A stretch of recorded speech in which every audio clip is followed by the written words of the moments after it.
Hey there, Jennifer Deep Stratton here. Today I wanted to share a short training with you on 2 ways that you can love your sales results even if you think they are less than where they should be or where you'd like them to be. And I'm sharing this because I'm actually going through this very same thing myself. I've done a couple of strategy sessions this week, and a couple of them I really thought were going to close right on the spot, and they didn't. I mean, this happens to me too, just like you.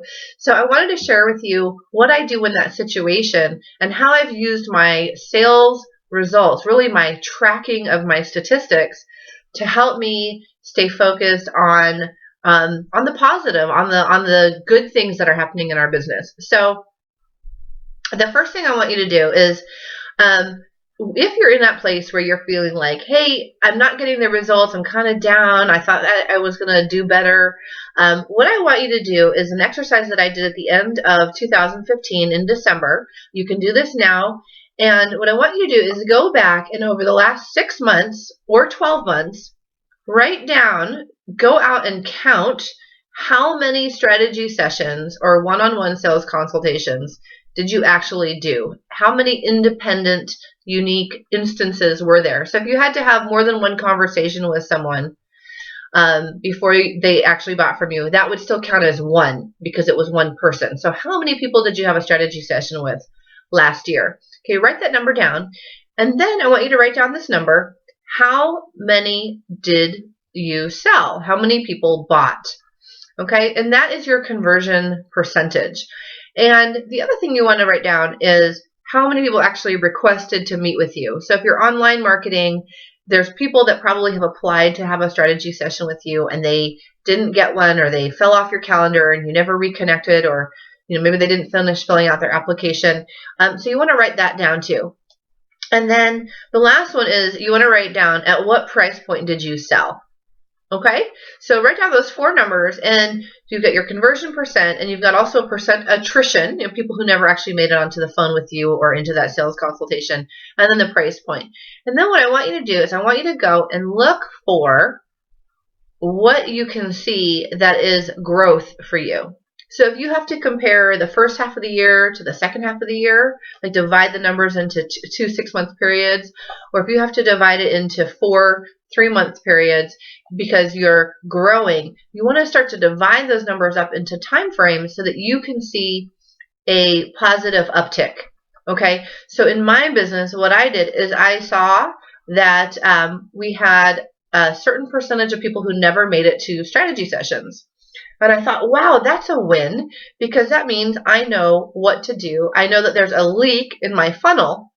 What can I do to shore up that leak? Because if those numbers of people had actually made it to a strategy session, then I would have had an opportunity for X number more sales.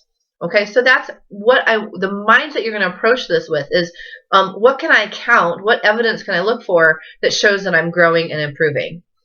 All right, so that's the first thing. And in our business, one of the other places I looked was I saw that between the first half of the year in 2015 and the second half of the year, we more than doubled our price for certain services. And that's awesome, because there were other numbers that I could have looked at, and maybe you're looking at those and maybe they're bumming you out. Our 3-month running average, that didn't go up the way I thought it would. So certain things aren't growing, and if you focus on those things, it can really bum you out. It will keep you from taking the actions you need to in a powerful way this year. So approach this exercise from looking at real numbers and looking for evidence in the real numbers that are supporting the idea that you're going in the direction you want to. Okay, so that's the first idea. The second way to love your numbers is to actually go in and break down into more detail for the sales that you actually got. Where did those leads come from? Okay, so I'm not, what are the best referral sources? So I'm not talking about, I did Facebook ads and I got 1,000 opt-ins. I did Facebook ads and I got 1 customer.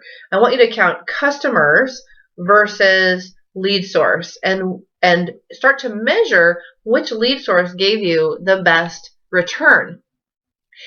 It's really, really powerful, because once you see that, And you know what that is. The first 2 or 3 on the top of the list are things that you're going to want to do and focus on this year.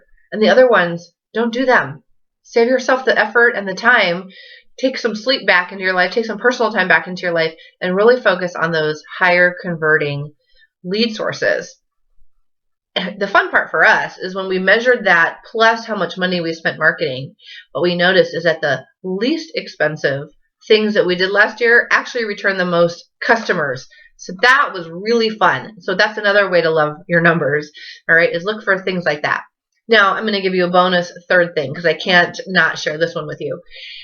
If you are newer in your business, and you don't really, and you haven't done a lot of strategy sessions, or you don't have a lot of different marketing avenues, and so this exercise doesn't work that well for you, what I want you to do is I want you to go through and write down the first time you did something.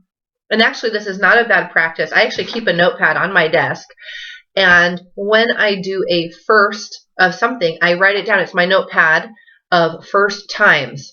So the first time I did a live webinar, the first time I asked an affiliate or JV partner to mail for me, the first time I was on a video interview, the first time I actually made an offer at a new price point. Right? Each of those are milestones in your business. And if you have a lot of firsts because you're new in business, but you're not seeing a lot of results, like perhaps, I see a lot of people out there, they'll do a webinar and 3 people will show up and they'll have no sales. And they'll get so bummed because you spent all this time creating a product and writing the webinar, inviting people to be on it, and then you have 3 people show up and no sales. Look, if you focus on that, you can get into a slump for a long time. But if you realize that it's a huge milestone, the fact that you wrote the program, the fact that you had the webinar for the first time, the fact that you invited people for the first time, that you gave it live, and you had your first 3 people ever, those are all really remarkable firsts and really important. So you don't want to start measuring statistics and tracking that early in the business because it'll just bum you out. Right? What you want to look at is, wow, this is the first time, and that is a huge success. That is something to celebrate. So I hope you enjoyed today's video. This is something that we do on a daily basis in our business. It really is it's a practice for training my mind where to look so that I can stay focused on the outcomes I want to create rather than get into some downward spiral where I'm bummed because I'm not seeing the results yet. Look, you keep watering the tree, you keep fertilizing the tree, keep putting your tree out in the sunshine. The tree is your business. And over time, it will start to produce fruit. So keep looking on the bright side. Go out and create an amazing week and happy selling. I can't wait to hear about your next sales success story. See you soon. Bye for now.